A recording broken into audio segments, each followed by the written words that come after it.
बहुत से सवालात उठाए जाते हैं इमरान ख़ान के हवाले से कि क्या इमरान ख़ान का भी एहतसाब हो सकेगा, नैब इनको भी पूछ सकेगी, अदारे इन पे भी हाथ डाल सकेंगे। तो इसका मुख्तसर सा जवाब तो ये है कि बिल्कुल ऐसा हो सकता है।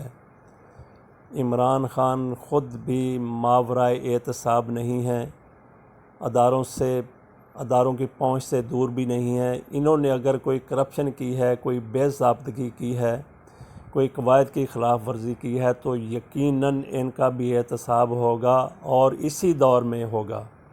जिस तरीके से मुराद अली शाह को गिरफ़्तार करने की कोशिश की जा रही है, वो जितना भी बच लें, जितनी भी कोशिश कर लें, जो भी वो कर लें, उन्होंने चंद रोज़ में ही गिरफ़्तार होना है। तो इमरान ख़ान पर इल्ज़ाम लगाया जाता है जी कि वो इंतकाम ले रहे हैं पोजीशन से। वो इंतकाम क्यों लेंगे और क्या वो इस पोजीशन में है कि इस पोजीशन से इंतकाम ले सकें जिस पोजीशन ने इमरान ख़ान का कुछ नहीं बिगाड़ा। इंतकाम इमरान ख़ान किस चीज़ का लेंगे इस पोजीशन से?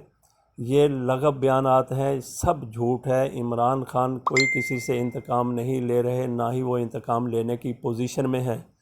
इमरान ख़ान तो क्या पाकिस्तान के किसी भी सियासी लीडर में, वो वज़ीर आज़म हो, सदर हो, जितने भी वो 2/3 अक्सरियत से ज़्यादा मैंडेट का मालिक हो, किसी लीडर में इमरान ख़ान समेत जुर्रत नहीं है कि इतनी बड़ी लीडरशिप को वो जेल में डाल सके जितनी बड़ी लीडरशिप आज जेल में बैठी हुई है।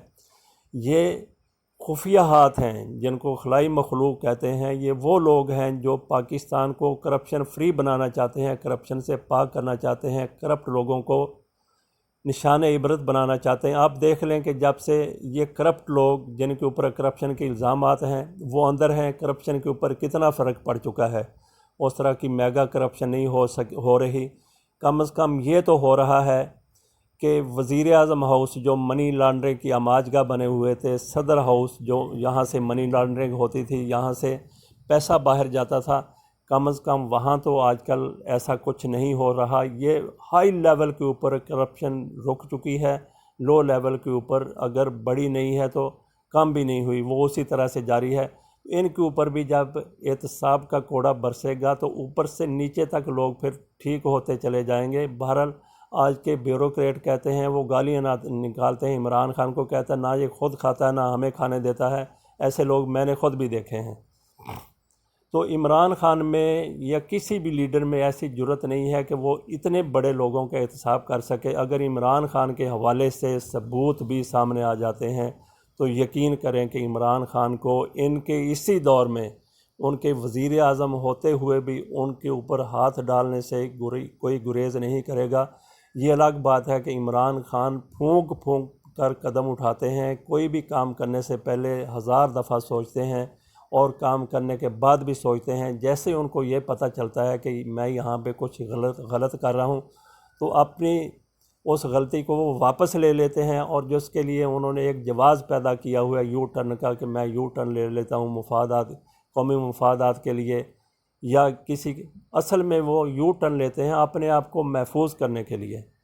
तो ये फिर कौम यकीन कर ले, मेरे भाइयों आप यकीन कर लें कि पाकिस्तान में जो आज एहतसाब का कोड़ा बरस रहा है इससे कोई भी महफूज नहीं है।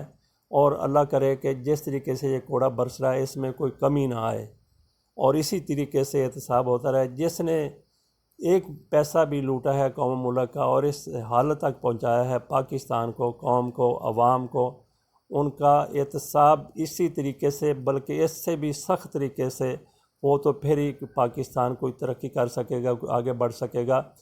कुछ लोग तो ये भी कहते हैं कि पाकिस्तान में जिस तरीके से शुमाली कोरिया में, चीन में या दूसरे कुछ ममालिक में करप्शन की सज़ा, बड़ी सज़ाए मौत है, उसी तरीके से पाकिस्तान में भी अगर सज़ाए मौत का कानून लागू कर दिया जाए तो तीसरे के बाद चौथा आपको करप्ट बंदा नहीं मिलेगा जिसको फांसी दी जा सके। बेशक इस कानून का इतलाक़ इसके बाद किया जाए कि आज के बाद जो बंदा करप्शन करेगा उसकी मौत, उसकी सज़ा होगी। ऐसा कानून बनने के बाद 3 बंदे ही होंगे जिनको सज़ाए मौत दी जाएगी और उसके बाद आपको कोई करप्ट बंदा नज़र नहीं आएगा।